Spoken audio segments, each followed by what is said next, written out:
Ada banyak dipecah kan?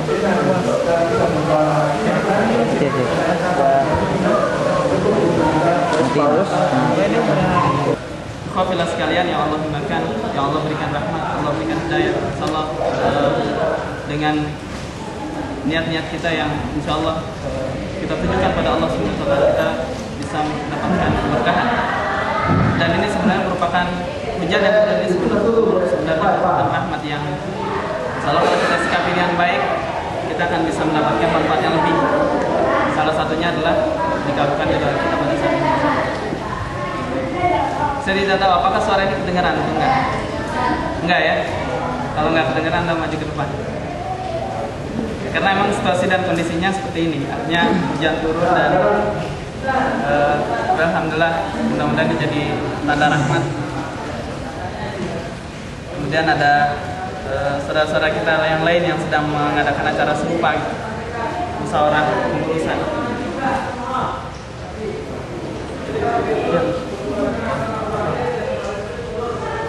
Angga pada pekan kemarin, dan saya berharap agar diskusi kita bisa tetap berjalan dengan baik, dan mungkin saya tidak banyak menyampaikan saja.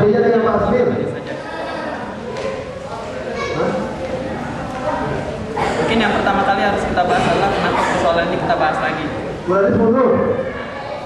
Saya pikir ini tidak terkait langsung ya dengan pemilu 2009 atau pemilu-pemilu yang berikutnya gitu.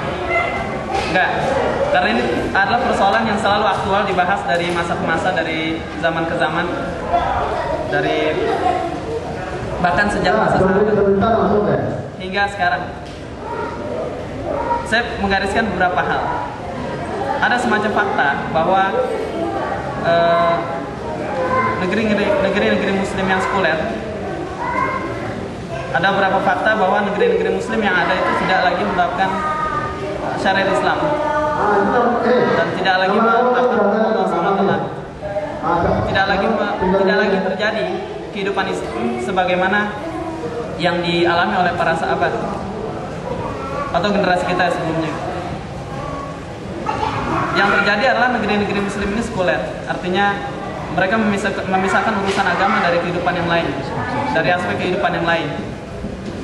Kemudian juga yang terjadi adalah yang menjadi acuan dalam menerapkan hukum adalah hukum positif yang berasal dari Barat, yang merupakan ekses dari proses penjajahan. Kemudian setelah terjadi proses kemerdekaan di berbagai negara berkembang, yang terjadi justru bukan proses islamisasi, yang terjadi adalah proses demokratisasi. Yang demokratisasi ini sebenarnya mengacu pada proses menjadikan negara itu secara demokratis, mengacu pada apa yang sudah diterapkan oleh Barat. Celakanya, negara-negara berkembang ini banyak dipadati oleh penduduk Muslim. Ini yang menjadi persoalan kedua. Kenapa kita harus bahas persoalan ini? Kemudian yang ketiga adalah fakta yang ketiga yang bisa kita dapati adalah fakta adanya keleluasan dakwah.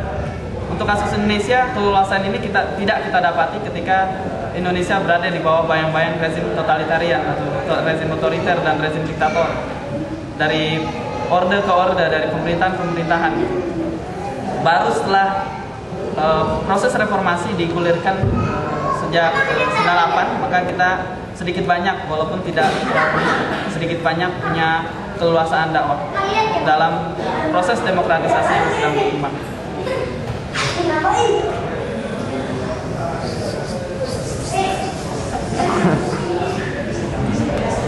Ya, ini pertimbangan ketiga.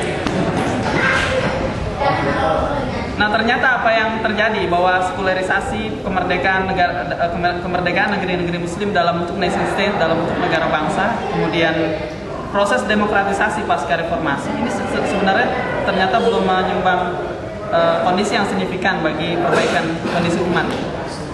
Jadi ada perbaikan keadaan yang tidak kunjung selesai, bahkan ada beberapa persoalan keumatan yang sampai sekarang masih belum bisa kita raih, yang belum bisa kita selesaikan. Nah, kemudian belum selesai masalah-masalah ini, kita dihadapkan pada tantangan baru. Tantangan barunya itu Anda diminta untuk memilih antara dua hal. konsolidasi demokrasi atau islamisasi masyarakat dan negara. Jadi merujuk pada apa yang sudah dipaparkan oleh para ilmuwan politik. Misalnya Anda mungkin kenal Larry Diamond. Dia mengatakan bahwa konsolidasi demokrasi adalah keharusan. Karena ketiadaan konsolidasi demokrasi berarti kembalinya kondisi masyarakat, kondisi negara yang tadinya lepas dari rezim diktator otoriter, maka akan kembali lagi ke rezim diktator otoriter. Nah, banyak studi di beberapa negara berkembang, misalnya seperti di Uzbekistan, di Filipina, di Thailand, itu menunjukkan bahwa setelah 2 kali pemilu, kalau tidak terjadi konsolidasi demokrasi, maka yang kembali bangkit adalah rezim otoriter yang lama. Suatu negara baru dikatakan terkonsolidasikan demokrasinya adalah ketika masyarakat di sana yakin bahwa demokrasi adalah satu-satunya sistem yang bisa dipercaya untuk menyejahterakan mereka. Ini menurut salah seorang ilmuwan politik, Larry Diamond. Nah, sementara kita menginginkan agar terjadi suatu proses islamisasi masyarakat dan negara, agar Islam benar-benar menjadi satu-satunya sistem hidup dan syariah menjadi satu-satunya acuan dalam penerapan hukum. Nah, ini tantangan baru yang saat ini kita hadapi. Dan kalau kita merujuk pada konteks Indonesia, kalau 99 itu awal dari reformasi, maka pemilu pertama setelah proses reformasi adalah pemilu 2004, pemilu kedua adalah 2009. Seperti yang tadi saya sudah paparkan tentang hasil studi di banyak negara berkembang, kalau setelah 2 kali pemilu, maka kemudian demokrasi tidak terkonsolidasikan, maka biasanya yang hadir kembali memegang tampuk pemerintahan adalah rezim lama. Dan ini terjadi, Anda bisa lihat kasusnya di Thailand, di Filipina, di Uzbekistan, dan di beberapa negara yang lain. Oke, ini ada beberapa foto yang menghadirkan figur. Ada orang demonstrasi, kemudian pelayanan publik, dan seterusnya dan seterusnya.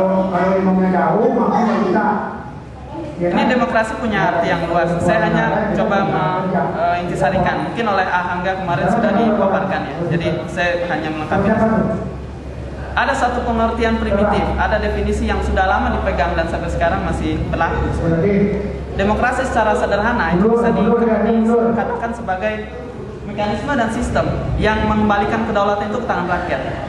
Dan kalau kita mengacu pada sejarahnya di Eropa, ini sebenarnya pergulirannya dari demokrasi dari kedaulatan di tangan Tuhan. Menurut frame Kristen gitu ya. Menurut frame pada saat itu Katolik Roma. Dan ternyata menimbulkan paradoks, menimbulkan persoalan-persoalan yang sangat akut. Sehingga muncul gagasan sekularisasi, sudah pisahkan saja negara dengan agama. Agama di sini maksudnya agama pada saat itu adalah Katolik Roma. Kemudian dari kedaulatan Tuhan, kemudian dialihkan ke kedaulatan negara. Ternyata kedaulatan negara juga bermasalah karena dianggap memberikan kedaulatan itu hanya kepada satu orang raja. Dan ini juga menimbulkan kezaliman di tengah masyarakat. Dan kedaulatan ya sudah dilemparkan saja kedaulatan hukum. Tapi ini juga bermasalah karena hukumnya hukum buatan manusia. Sesuatu yang memang tidak lepas dari kepentingan elit. Akhirnya muncul gagasan agar ya disampaikan lagi ke masyarakat, ke rakyat pada saat itu. Nah, ini pengertian yang sederhana yang bisa kita tangkap.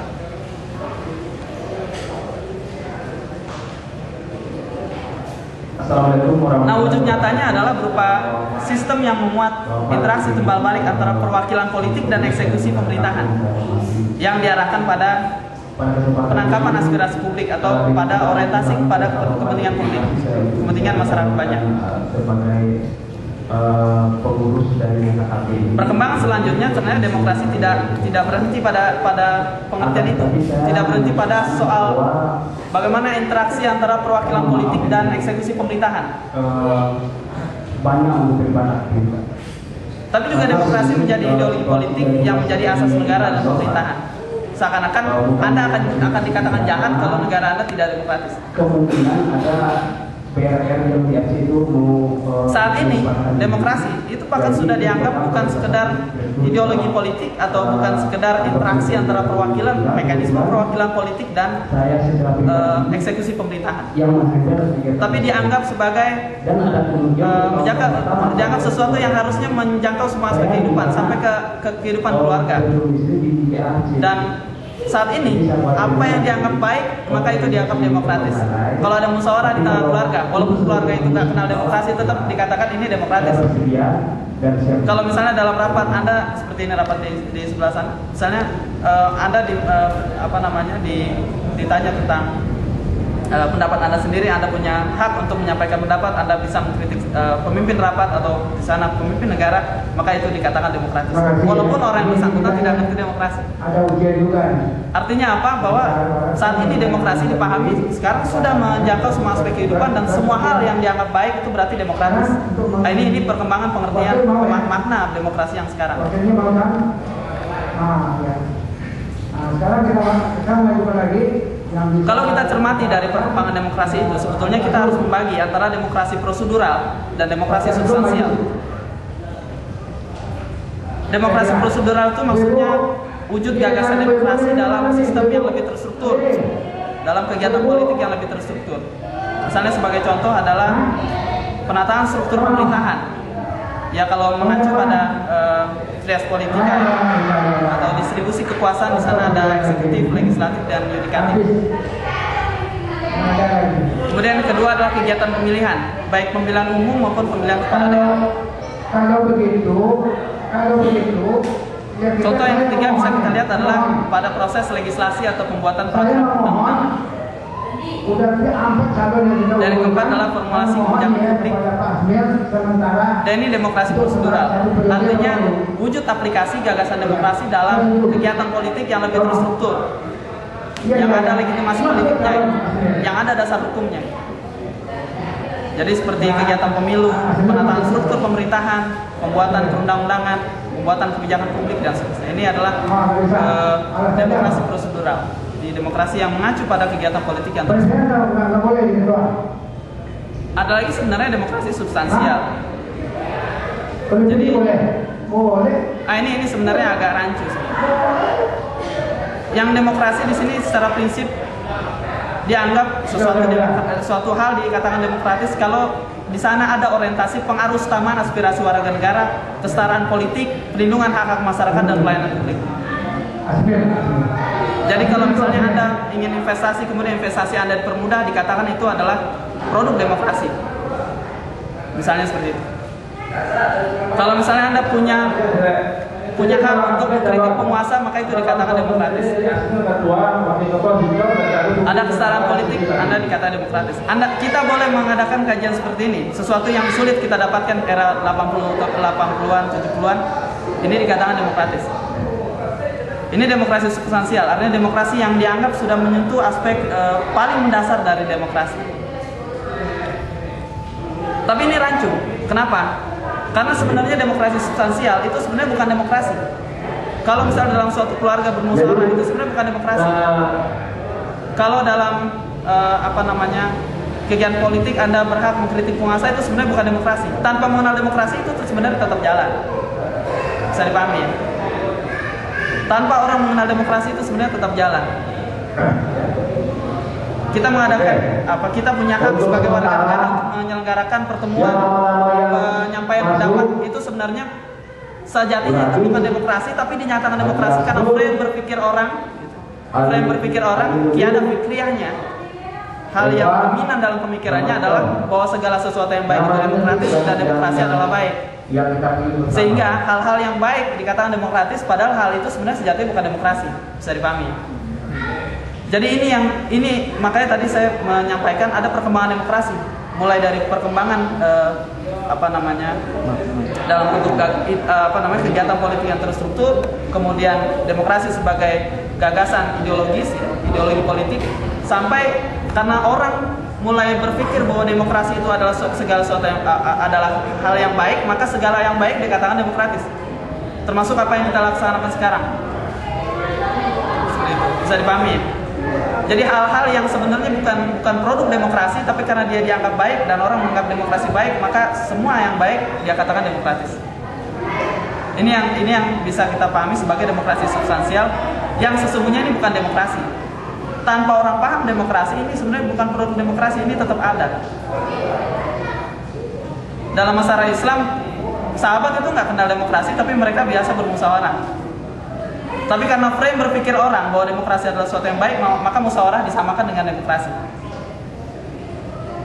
Ada seorang perempuan yang mengkritik kebijakan yang diterapkan oleh Umar, masalah batas minimal, ambang minimal mahar. Ada seorang perempuan, itu nggak pernah terjadi di Eropa, baru belakangan ini aja. Di masa Barat, perempuan mengkritik penguasa itu nggak pernah terjadi, kecuali belakangan ini. Tapi di masyarakat Islam yang tidak kenal demokrasi, mereka bisa melakukan itu. Artinya apa? Bahwa demokrasi substansial itu sebenarnya bukan demokrasi.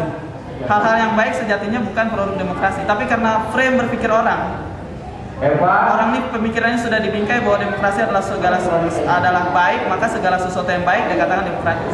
Ya, bisa dipahami. Jadi ini poin kedua tentang demokrasi. Dan kita bisa ambil beberapa paradoks, beberapa kesenjangan antara apa yang diidealkan tentang demokrasi dengan apa yang terjadi menurut kenyataannya. Yang pertama, paradoks acuan ideologi. Ternyata demokrasi itu juga tidak punya acuan ideologi yang jelas pada masa berkembangnya. Dulu ketika Uni Soviet masih ada, mereka mengatakan bahwa kami demokratis. Kenapa demokratis? Karena kami memikirkan urusan masyarakat. Masyarakat harus sama rata sama rasa. Jadi kalau mungkin saya pernah cerita, kalau misalnya dulu waktu Uni Soviet berdiri, untuk urusan Anda makan roti merek apa, rasa apa dan segala macam itu ditentukan oleh negara. Karena negara menganggap bahwa itu adalah tugas dia untuk menyejahterakan masyarakat. Jadi tiap pagi nanti ada orang ketuk pintu, 2 orang tentara kasih Anda roti, nanti sore ada didatangi lagi, bagaimana rotinya enak? Anda harus bilang enak. Nggak bisa nggak bilang enak. Tapi tetap saja Politburo Soviet itu tetap mengatakan bahwa ini kami demokratis. Nah, di negara lain, di Amerika misalnya, liberalisasi itu adalah produk demokrasi. Orang bisa telanjang di tempat umum itu demokratis. Orang mau memperkaya diri sendiri itu demokratis. Ini dulu ya. Sekarang demokrasi itu karena yang katanya menang adalah kapitalisme. Jadi demokrasi sebenarnya identik dengan liberal kapitalis. Jadi demokrasi tidak punya acuan ideologi yang jelas. Jadi saudara Bung Hadi, kecuali satu hal, kalau misalnya kita yakin satu bahwa segala suatu perubahan dalam dunia ini sebenarnya ada peran Yahudi. Mulai dari revolusi Prancis, revolusi industri, revolusi Amerika sampai mungkin revolusi yang sekarang. Maka bisa jadi demokrasi itu acuannya adalah ideologinya. Kemudian juga paradoks yang kedua adalah paradoks dalam penataan struktur pemerintahan. Negara-negara demokrasi sekuler itu biasanya tidak punya stabilitas yang mapan dalam pemerintahannya. Kenapa demikian? Oke lah, kita lihat misalnya di Indonesia. Seharusnya dalam pembuatan produk kebijakan, dalam undang-undang saja itu kan harus ada kerjasama antara eksekutif dan legislatif. Nah, yang terjadi sebenarnya proses yang tidak stabil. Kenapa? Karena eksekutif, walaupun misalnya katakanlah Presiden SBY dia dipilih langsung oleh rakyat, saya punya legitimasi kuat, tapi tetap saja dalam pembuatan undang-undang itu dia harus bersikap kompromistik dengan orang-orang yang ada di parlemen. Orang-orang yang ada di parlemen pun punya paradoks lain, yaitu tidak sejatinya mereka mewakili kepentingan masyarakat. Yang terjadi adalah mereka mewakili kepentingan partai politik masing-masing. Itu yang nyata terjadi. Begitu juga dalam kegiatan pemilihan. Walaupun katanya kita bisa memilih langsung, praktek demokrasi itu seperti yang dikatakan oleh salah seorang ilmuwan politik, ini sebenarnya kritik oleh Leon P. Barata. Dia mengetengahkan kritik terhadap praktek demokrasi saat ini. Kalau Anda ingin menjadi apakah itu kepala negara, calon presiden, calon wakil presiden, Anda ingin menjadi calon anggota legislatif, calon anggota DPRD, Yang terjadi kan orang butuh dana besar ya, baik itu individu maupun partai politik.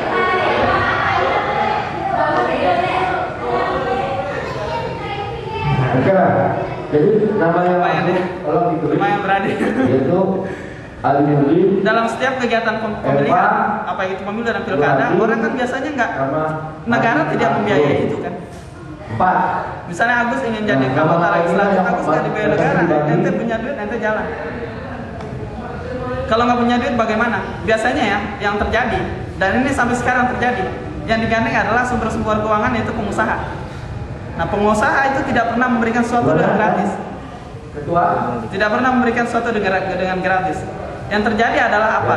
Orang yang tadinya mengikuti konsultasi kegiatan pemilihan, orang yang tadinya ikut dalam kegiatan pemilu sebagai calon presiden, calon wakil presiden, calon anggota legislatif, calon DPRD, itu pada akhirnya ketika dia jadi, dia mulai memikirkan apa yang seharusnya dipenuhi sesuai dengan tuntutan pengusaha tadi yang membiayai dia. Di kita misalnya di Kabupaten Tangerang, itu karena anggota DPRD-nya sebagian besar itu didukung oleh pengusaha kontraktor, maka semua produk kebijakan, program-program pembangunan, ya semua adalah pembangunan fisik semua. Dominan pembangunan fisik karena itu sudah dipesan.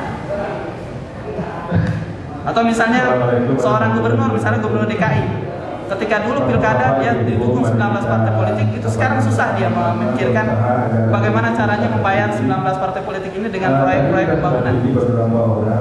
Itu yang menyebabkan APBD DKI terlambat misalnya pengesahan. Jadi biasanya money politik sekarang tidak sekedar ini saya punya uang Anda lalu saya kasih. Yang terjadi adalah kalau saya sudah jadi pengambil kebijakan, Anda akan dapat bagian dalam proyek pembangunan. Katakanlah ada tender yang dilempar, pokoknya yayasan atau organisasi yang menjadi undergo partai politik tentu itu yang menang. Dia sudah disetting menang, walaupun tendernya belum digulirkan. Itu bentuk money politik yang sekarang. Nah, ini yang dikritik oleh seorang ilmuwan politik juga, Leon P. Baradat, bahwa sesungguhnya bagaimanapun proses demokrasi sekarang ini terjadi, dia tidak akan mencapai demokrasi yang sesungguhnya. Yang namanya mewakili aspirasi masyarakat itu bohong besar. Ini orang kafir yang ngomong. Bahkan orang kafir. Ini paradoks dalam kegiatan pemilihan. Kemudian banyak paradoks lain, tadi pelaksanaan legislasi ini juga sama, tidak sepenuhnya mewakili masyarakat, formulasi kebijakan. Nah, ini yang juga nggak kalah penting adalah paradoks sistem dunia dan keadilan global yang kita tahu bahwa terjadi ketimpangan antara negara-negara maju yang pro demokrasi dengan negara-negara terbelakang yang notabene sebagian besar dipenuhi oleh penduduk muslim. Jadi ada kesenjangan. Kenapa? Karena demokrasi sekarang itu sudah bersimbiosis dengan kapitalisme. Nah, ciri kapitalisme adalah akses yang bersifat asimetris. Artinya akses yang bersifat tidak seimbang. Ada sebagian orang yang punya akses besar terhadap sumber-sumber ekonomi, ya, sumber-sumber kekayaan. Ada sebagian orang, katakanlah di penduduk negara berkembang yang punya akses sedikit atau akses terbatas untuk mencapai kemerdekaan ekonomi atau mencapai kekayaan. Atau misalnya ketidakadilan ketika organisasi-organisasi dunia seperti WTO atau IMF yang mempersyaratkan Anda harus melakukan deregulasi atau melakukan liberalisasi dalam pengaturan pertanian. Anda nggak boleh subsidi itu pertanian. Kalau Anda subsidi berarti Anda tidak bisa ikut dalam perdagangan bebas. Sementara negara-negara Amerika dan Eropa itu punya subsidi besar terhadap pertaniannya, dan ini akan menciptakan ketidakadilan. Ini salah satu contohnya saja. Jadi ini sebenarnya paradoks demokrasi yang kemudian menciptakan ketidakadilan. Nah, kenapa saya sebut paradoks? Karena yang terjadi sesungguhnya itu berbeda dari apa yang diidealkan, apa yang dicita-citakan. Nah, kemudian ini ceritanya, persoalannya nggak berhenti sampai situ. Persoalannya sekarang adalah bagaimana kita berdakwah dalam iklim demokratisasi. Demokrasi itu adalah gagasannya, demokratisasi proses pendemokrasian gitu ya. Nah, ini kita bisa lihat beberapa foto, ada foto sejumlah muslimah yang berdemonstrasi kalau tidak salah ini di Perancis. Ketika pemerintah Perancis melarang hijab. Jadi walaupun katanya pemerintah Perancis misalnya mengatakan bahwa kami pemerintah demokratis, tetap saja yang terjadi paradoks lain ya.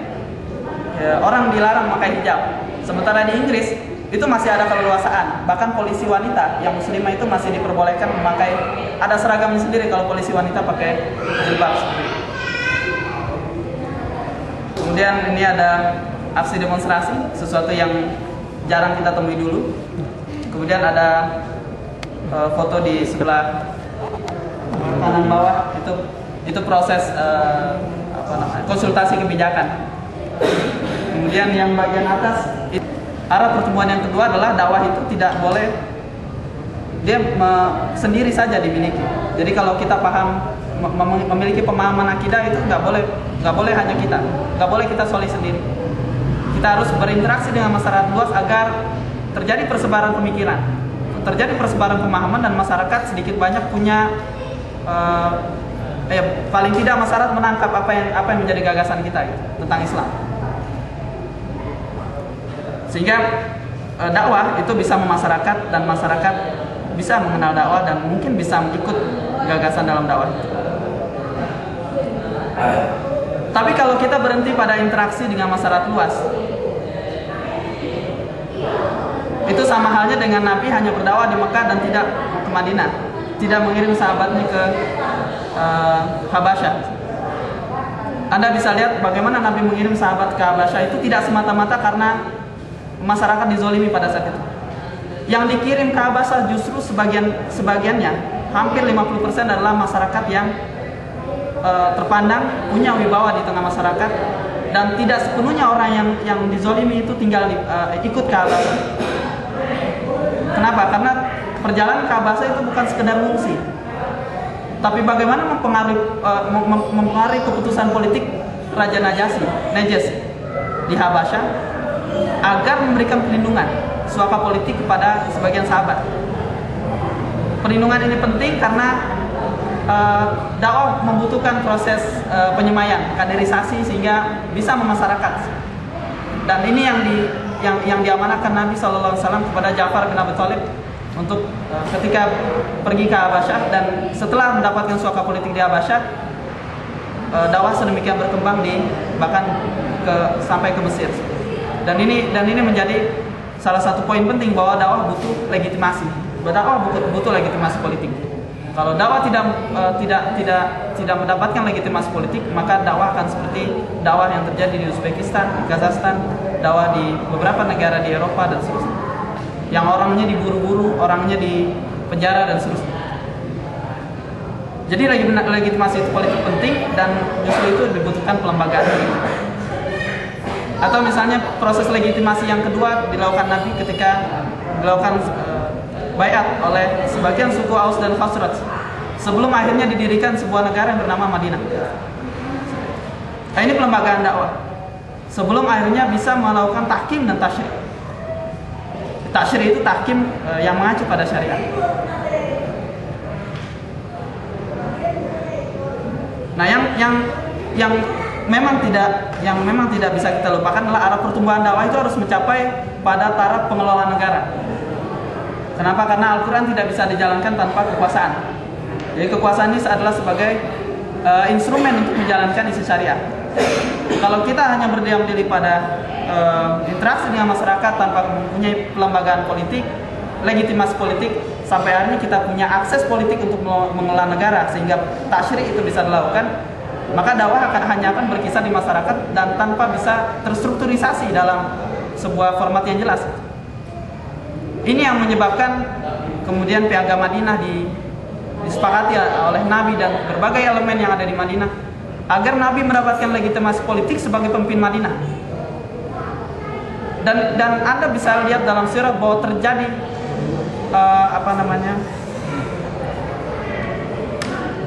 terjadi persaingan yang sangat sengit antara Nabi dengan gembong munafik pada saat itu.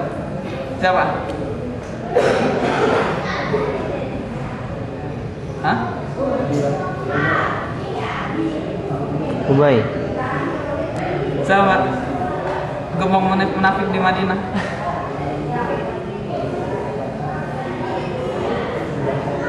Ya, Abdullah bin Ubay bin Salul. Abdullah bin Ubay bin Salul itu sebenarnya calon pemimpin Yathrib sebelum Nabi datang. Tapi ternyata Nabi mendahului kegiatan itu dengan mendapatkan legitimasi politik dari dua suku besar yang ada di Madinah. Lalu mengirim seorang utusannya ke Madinah untuk mendidik mereka sebagai persiapan sebelum Nabi ke Madinah. Nah, setelah sampai di Madinah, diadakan semacam piagam, ditandatangani piagam Madinah sebagai pernyataan legitimasi atas kepemimpinan Nabi Sallallahu Alaihi Wasallam. Baru setelah itu negara bisa berdiri.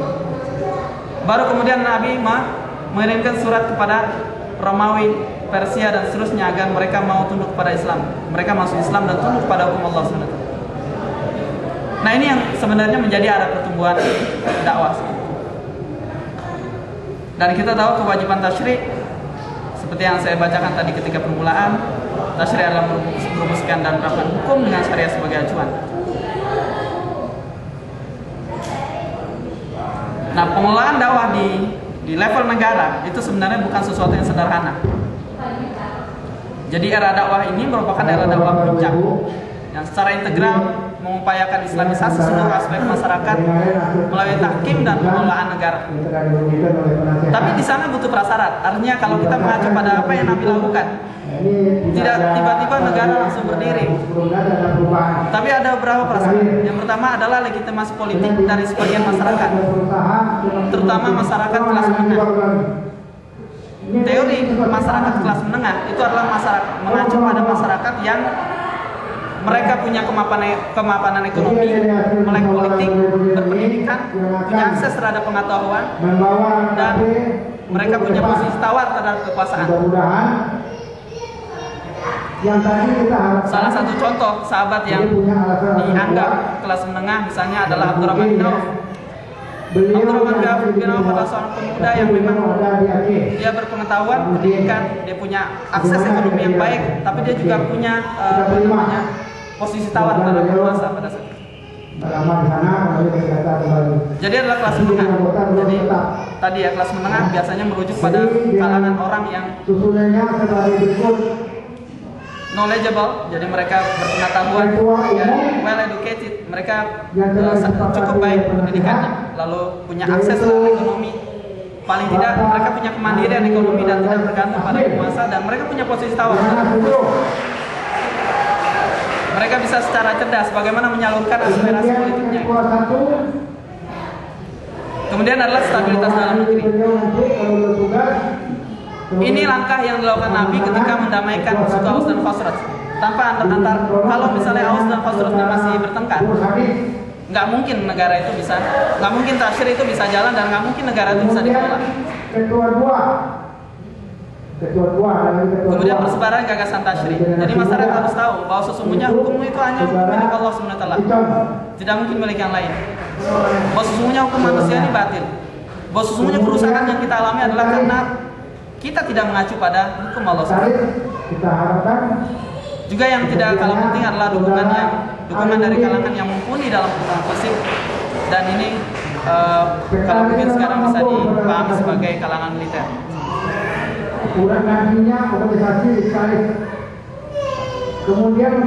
Saya punya anggapan bahwa dalam iklim demokrasi, dakwah itu punya keleluasan untuk bergerak, untuk memperluas skala gerakan, skala dakwah.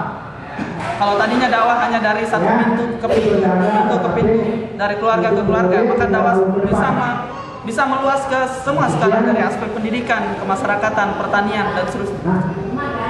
Kemudian ada nanti mengkritik penguasa dan membongkar ideologi batil akan ditentukan sisipannya di serta mengambil alih kekuasaan dan menerapkan hukum Allah SWT. pertemuan berikutnya.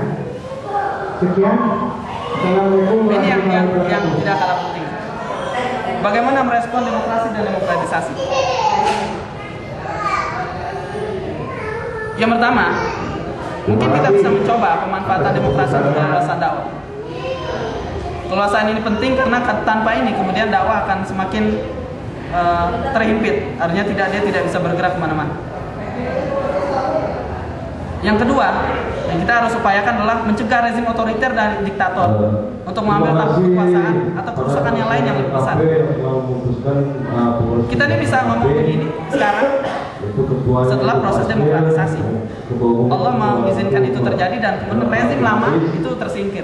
Tentu bisa bayangkan kalau misalnya kita sekarang berada dalam rezim yang sama, atau seperti sebagai muslim di Australia, muslim di Kazakhstan, muslim di Thailand, muslim di Filipina, nggak bisa bikin seperti ini secara luas. Bersetujui dan merestui tentang pembulian ini. Kemudian yang bisa kita manfaatkan, yang bisa kita manfaatkan dari demokrasi dan proses demokratisasi adalah bagaimana agar diupayakan agar seluruh produk hukum itu tidak menyimpang dari syariat Allah dan juga tidak merugikan umat tentunya. Ini bagaimana respon kita terhadap demokrasi. Mungkin waktu dan tempat kami persilakan dengan hormat. Tapi tetap ini sebagaimana mungkin dibahas kemarin tetap menimbulkan pro dan kontra. Bagaimana merespon demokrasi? Ada beberapa hal yang melandasi kenapa demokrasi dan demokratisasi ditolak.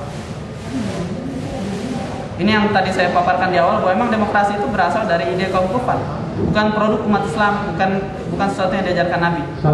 Ada musyawarah, partisipasi politik dan segala macam itu sesungguhnya bisa terjadi tanpa orang kenal demokrasi.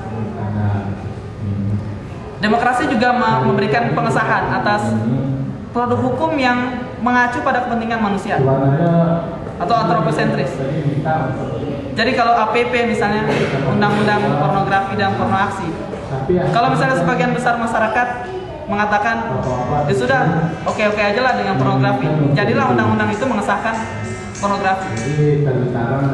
Kalau anggota DPR merasa jengah dengan tindakan KPK yang membongkar korupsi misalnya dalam tubuh parlemen, bisa saja DPR ya sudah kita buat saja undang-undang yang membatasi kewenangan KPK, atau sekalian saja tidak usah disahkan rancangan undang-undang pengadilan tindak pidana korupsi yang saat ini sudah terkatung-katung dan hanya punya waktu setahun lagi untuk disahkan. Jadi kalau sebagaimana maunya manusia. Kemudian juga ini prinsip dasar yang harus kita pahami. Inna hukmu illa lillah, tidak ada hak menetapkan hukum kecuali Allah SWT. Nah, kemudian ada juga semacam kekhawatiran dan memang ini menjadi tuntutan. Kalau Anda aktif dalam sistem demokrasi, Anda harus siap berkompromi dengan elemen lain. Sehingga produk hukum yang dijalankan yang tadinya ingin sesuai syariat Islam, mengacu pada hukum Allah SWT, itu belum tentu terjadi seperti itu. Jadi belum tentu terjadi seperti itu. Bisa jadi kondisi yang terjadi adalah yang berkebalikan. Walaupun tetap ada peluang. Lalu ada yang mempunyai alasan membenarkan untuk turut ikut dalam demokrasi. Yang pertama adalah karena fakta. Jadi faktanya demokratisasi sudah terlanjur berkembang bahkan di negara berkembang sekalipun seperti Indonesia.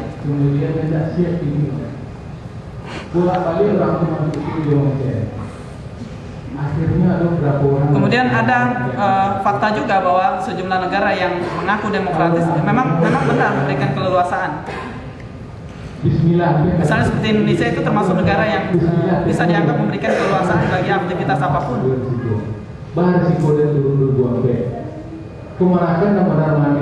Kemudian juga ada semacam kekhawatiran kelemahan berdakwah di luar sistem.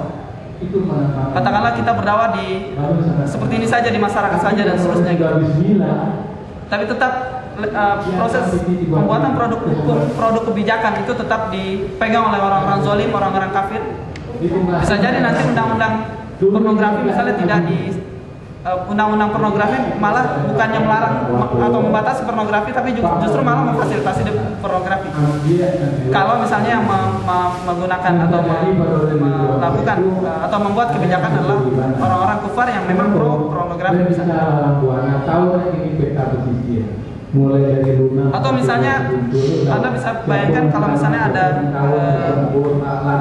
tidak ada orang-orang yang bergerak di dalam sistem, bisa jadi gagasan untuk mengesahkan atau mengganti undang-undang perkawinan bahwa perempuan muslimah boleh nikah dengan orang kafir, muslimah misalnya itu dia bisa menceraikan suaminya.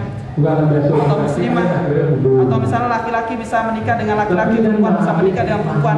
Ketika di parlemen misalnya hanya ada orang-orang zalim, hanya ada orang-orang yang memang menuruti hawa nafsu, maka undang-undang seperti itu bisa jadi, bisa disahkan. Jadi ini ada kekhawatiran kalau misalnya tidak ada aktivis dakwah di dalam sistem demokrasi, maka dikhawatirkan semua produk kebijakan mengacu pada keinginan kaum kufar dan kalangan orang-orang zalim. Ini tidak bisa. Justifikasi pembawaan juga mengacu pada tadarus atau penahapan yang dianggap perlu. Misalnya ini mengacu pada kenyataan Najasyi walaupun dia sudah masuk Islam, tapi dia tidak serta-merta melaksanakan hukum Allah SWT. Kenapa? Karena kalau dia menerapkan saat itu, bisa jadi yang pertama legitimasi politiknya dicabut sehingga dia tidak bisa melakukan Islamisasi secara bertahap. Kemudian yang kedua juga memang Nabi mengizinkan untuk tidak menerapkan hukum Allah SWT pada saat itu. Karena kan pada saat itu Habasyah masih mayoritas Kristen. Najasyi walaupun masuk Islam dia tidak langsung menerapkan hukum Allah SWT. Dan masih mengikuti sistem yang masih berlaku pada saat itu. Jadi untuk ke depan pun jangan suka-suka. Baik, ini kan dua pendapat yang pro dan kontra. Saya sesungguhnya ingin menegaskan bahwa supaya ke depannya itu bisa. Saya bukan memkompromikan dua tadi ya, tapi sesungguhnya secara prinsip dua pendapat ini sebenarnya tidak jauh berbeda. Ada sejumlah aspek krusial yang memiliki persamaan dengan asal Islam, antara demokrasi dengan Islam. Keleluasan menyatakan pendapat, demonstrasi atau kegiatan menunjukkan aspirasi, kegiatan pemilihan, kebijakan yang berorientasi pada pemenuhan kebutuhan masyarakat banyak, pelayanan publik, komitmen pada akad atau konsensus, dan seterusnya. Saya melihat titik kontroversinya itu bukan pada istilah demokrasi secara bahasa, demokrasi secara Islam atau kegiatan turunan, bukan kegiatan turunan demokrasi. Pemilu misalnya, itu sejak zaman Nabi sudah ada pemilu. Ketika Nabi SAW meminta kepada sejumlah kabilah yang ada untuk memimpin nakib di antara mereka, maka mereka melakukan pemilihan. Hanya saja mungkin bedanya adalah alul aqdi itu alul hili wal aqdi itu sebenarnya tidak membuat produk hukum seperti sekarang. Kalau parlemen sekarang kan membuat produk hukum, ada legislasi. Nah, legislasi karena itu hukum ilalillah, karena tidak ada kewenangan membuat hukum kecuali Allah SWT, maka tidak ada semacam proses pembuatan kebijakan, tidak ada pembuatan undang-undang di sana. Alul hil wal aqdi itu tidak membuat kebijakan, tidak membuat produk. Yang dilakukan adalah alul hil wal aqdi untuk kemudian menyampaikan apa yang sesungguhnya menjadi persoalan masyarakat banyak untuk disampaikan kepada khalifah, dan khalifah lah yang kemudian melakukan proses takim, menetapkan hukum sesuai dengan hukum Allah SWT. Saya melihat bahwa titik persoalan adalah efektivitas takim, dan ini yang saya menjadikan ada kemungkinan jalan ketiga. Saya tadi menjelaskan antara perbedaan dengan legislasi, bahwa dalam Islam itu sebenarnya tidak ada proses legislasi, tidak ada kemudian orang berkumpul untuk membuat hukum yang tidak mengacu pada hukum Allah SWT. Yang terjadi di dalam sejarah umat Islam adalah khalifah itu mengadopsi isi dari Al-Quran dan Sunnah untuk kemudian dijadikan hukum positif yang berlaku. Jadi isi yang termaktub dalam Al-Quran dan Sunnah itu yang kemudian diorganisasikan dalam bentuk produk hukum. Ada kodifikasi di sana sehingga menjadi hukum positif yang sah berlaku di tengah-tengah masyarakat. Sementara legislasi itu membuat produk hukum, apakah itu undang-undang, peraturan yang tidak mengacu pada hukum Allah SWT. Walaupun misalnya Pak Ferry berhaji atau segala macamnya kan, mungkin pindah cari itu. Ini perbedaan antara legislasi dengan tetap adopsi. Jadi kalau legislasi itu merumuskan dan mengesahkan peraturan undang-undangan tanpa mengacu kepada hukum Allah SWT, tapi lebih banyak mengacu pada kepentingan manusia. Sementara adopsi hukum itu mewujud formalkan hukum Allah SWT sebagai hukum positif. Artinya, dengan banyak maaf, wabillahi taufiq wal hidayah. Assalamualaikum. Misalnya kita mau bahas tentang waris, atau kita membahas tentang hukum jual beli, atau kita membahas tentang hukum tentang jihad. Ini kan tersebar berserakan di banyak ayat, di banyak hadis. Nah, tugas dari khalifah dalam sistem pemerintahan Islam adalah berupaya mengadopsi, mengambil hukum, lalu diterapkan, dikodifikasikan dalam hukum formal, hukum positif. Itu yang dilakukan oleh khalifah. Al-Hili wal-Aqdi itu tidak membuat itu. Al-Hili wal-Aqdi tidak membuat produk hukum, tapi bermusyawarah dengan khalifah dalam menyelesaikan persoalan-persoalan umat.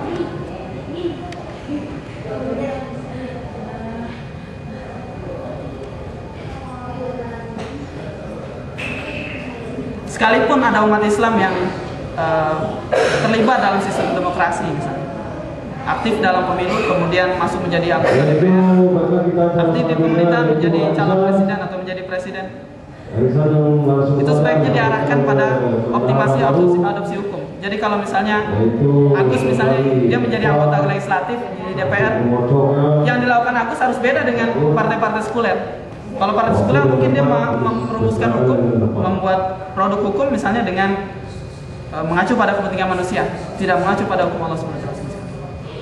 Adapun Agus misalnya sebagai aktivis dakwah yang menjadi anggota legislatif, yang dia upayakan dalam perumusan produk hukum adalah bagaimana agar isi dari Al-Quran dan Sunnah ini tercermin dalam semua produk hukum yang ada. Seperti itu. Jadi ini perbedaan antara legislasi dan adopsi. Jadi kalaupun ada umat Islam yang masuk dalam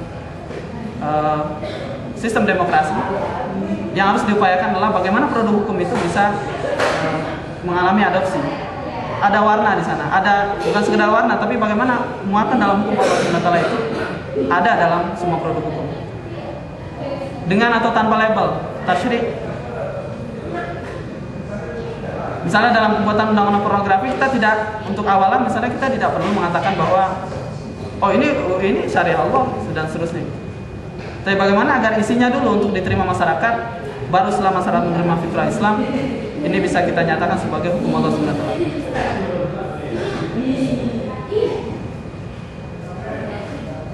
Kemudian kalaupun masuk dalam sistem demokrasi, ini juga perlu diupayakan perluasan akses dakwah terhadap elemen-elemen elit yang selama ini sulit dijangkau oleh dakwah, terutama kalangan militer atau kalangan kepolisian. Syekhul Islam Ibnu Taimiyah dan Yusuf Al-Qaradawi dalam kitabnya masing-masing Majmu' Fatawa dan Fiqh Daulah itu mengungkapkan 3 batasan. Seandainya ada orang ingin aktif dalam sistem pemerintahan non-Islam, maka keterlibatannya itu harus bersifat nyata dan kontributif. Jadi kalau misalnya mau jadi anggota legislatif sekalipun, dia harus nyata, tidak hanya sekedar bicara, tapi dia masuk dalam komisi-komisi untuk kemudian merumuskan produk hukum. Orang lain misalnya yang orang-orang zalim dan orang kaum kufar mau membuat produk hukum, dalam mereka ketika merumuskan produk hukum dia mengacu pada sesuatu yang bukan Islam, maka anggota legislatif yang seorang dai yang menjadi anggota legislatif harus mengacu pada hukum Allah SWT. Nah, adopsi itu sebenarnya terjadi pada kehidupan kita sehari-hari. Misalnya ada pengelola sekolah, Anda buat kan tata tertib sekolah, ya harus masuk jam sekian, tidak boleh menggunakan pakaian ketat misalnya, seperti yang di kampus, tidak boleh menggunakan pakaian ketat, tidak boleh merokok di kantin, tidak boleh main judi dan seterusnya. Itu proses adopsi. Kalau misalnya kita mengacu pada hukum Allah SWT. Atau di keluarga kita masing-masing kita biasanya buat peraturan rumah ya. Peraturan rumah misalnya ya ini kalau misalnya ini misalnya dalam keluarga muslim misalnya. Kalau ada tamu yang bukan mahram, jelas ya tamu bukan mahram gitu. Maka anak-anak perempuan kita diminta untuk menutup aurat misalnya. Atau misalnya perempuan misalnya dilarang keluar malam atau kecuali tanpa mahramnya. Atau misalnya dalam rumah tidak boleh menyetel saluran TV yang di sana ada lagu-lagu musik jahiliyah atau yang di sana mengandung pornografi. Dan seterusnya dan seterusnya. Itu kan sebenarnya kita aktivitas adopsi itu kita lakukan sehari-hari. Hanya saja bedanya dengan legislasi, kalau adopsi, ketika kita membuat peraturan rumah, peraturan di sekolah, peraturan di kampus, peraturan di masjid, dan seterusnya, itu kita punya acuan. Apa yang jadi acuan kita? Jadi saya melihat titik kontroversinya di situ. Antara dua sisi tadi, dua pendapat tadi. Nah ini juga keterlibatan dalam pemerintahan non-Islam harus bersifat nyata dan putih-putih, bukan hanya sekedar bersuara, tapi juga aktif dan punya implikasi positif atau punya dampak positif terhadap pencegahan kezaliman atau misalnya pengupayaan agar hukum Allah memang tercermin dalam peraturan dan kehidupan sehari-hari. Kemudian yang kedua, keterlibatan itu juga jangan sampai mendampingi atau bahkan mendukung pemerintahan yang zalim. Jadi kalau misalnya keterlibatan dalam sistem pemerintahan demokrasi atau sistem pemerintahan non-Islam itu malah justru mendukung pemerintahan yang zalim, ya sebaiknya harus ditinggalkan. Memang harus ditinggalkan kalau justru mendukung pemerintahan yang zalim. Jadi semacam alas stempel gitu. Ketua KKP Kemudian yang ketiga, kalaupun harus terlibat dalam sistem pemerintahan Islam, ada hak atau keleluasaan menerapkan hukum Allah SWT. Jangan sampai kemudian kita terlibat dalam sistem, kita tidak punya hak bicara, kita tidak punya hak mengkritik, kita tidak ada peluang untuk mempengaruhi yang lain, dan seterusnya. Itu memang seharusnya keluar dari sistem. Tapi kalau ada hak, ada peluang, silakan. Kalau memang peluang itu masih ada. Jangan sampai ketika kita tidak ada, yang duduk di situ adalah orang zalim, orang yang kemudian nanti akan merumuskan hukum atau membuat peraturan yang justru lebih sadis, lebih zalim, atau lebih menyimpang dari hukum Allah SWT. Kepengurusan yang baru. Nah, ini dari bawah ini. Baik, itu mungkin yang bisa saya sampaikan pada siang hari ini, dan saya berharap mungkin ada semacam diskusi pada hari ini. Demikian, terima kasih. Assalamualaikum warahmatullahi wabarakatuh. Waalaikumsalam warahmatullahi wabarakatuh.